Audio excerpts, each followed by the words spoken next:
Wala na akong kilala dito sa Avila eh. Wala na akong mapagtanungan. Matagal ka na nang hindi napapadpad dito sa Avila. Avila! Siya si Banoy.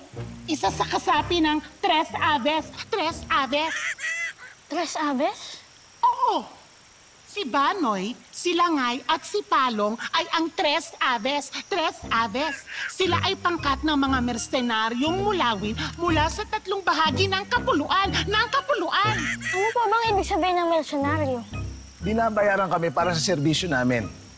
Ano po bang serbisyo niyo? May gusto ka bang ipahanap? Ipaligtas? O ipatumba? Ipatumba?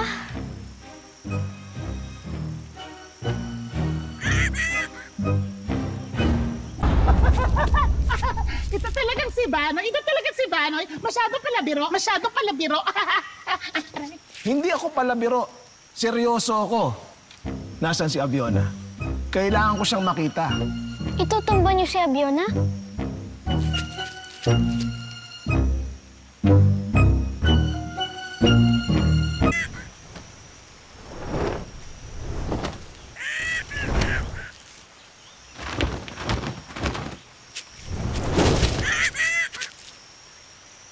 Abiona, Abiona.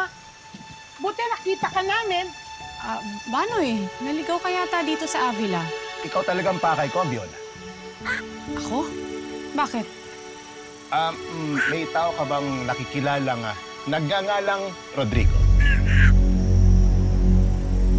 Asawa ko. Si Rodrigo. Kamamatay lang niya. Aviona, buhay si Rodrigo.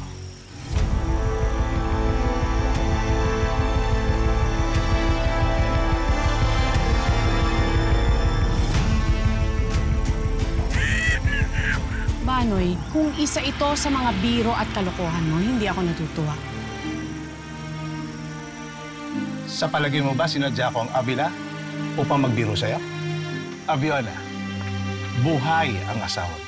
Pero paano nangyari yun? Nung iniwan namin siya ni Anya,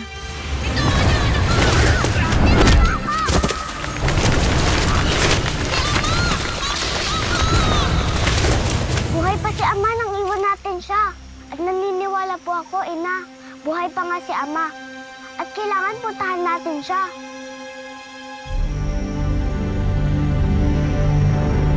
hindi, Anya. Ako lang ang sasama kay Banoy para puntahan ang iyong ama. Sasama ako sa'yo. Hindi natin alam kung anong panganib ang naghihintay. Hindi ko kaya maghintay dito mag-isa. Anak, ayokong maulit ang nangyari nung huli kang lumabas ng Avila. Sa pagkakataong ito, susundin mo ko, Anya. Maiwan ka dito at hintayin mo ang pagbabalik ko.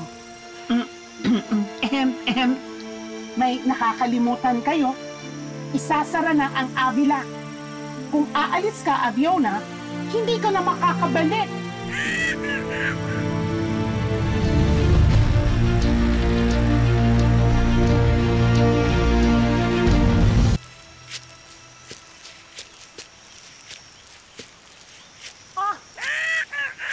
Nakarating na ba sa'yo ang pinakahuling balita?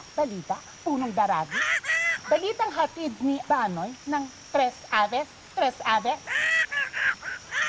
Anong pakialam ko sa mercenaryong mulawin? Sa bagay, wala naman talagang halaga na malaman mo na hindi pa pala patay ang asawa ni Aviona. Ama ng batang tabon, buhay pa. Tumpak! At ang dinig ko, sasadyain ka ni Aviona upang magkaalam na makalabas ng Avila upang puntahan ang kanyang asawa. Hindi ka ngayon. Sila ni Banoy. Sabi ko nga, hindi ka naman papayag dahil malapit nang magsara ang Avila. Diba? Paano si Aviona? Hindi na siya makakabalik dito kapag lumabas siya. O siya, tutuloy na ako. Baka hindi na ako makalabas dito sa Avila. Baka makulong pa ako dito. Paalam!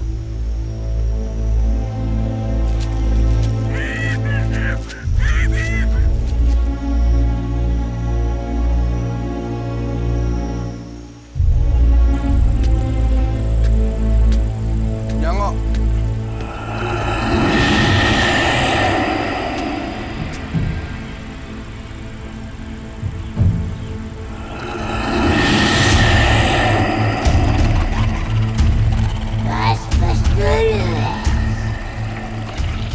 Maganda ka. Meron tayong asungol na didispatchahin.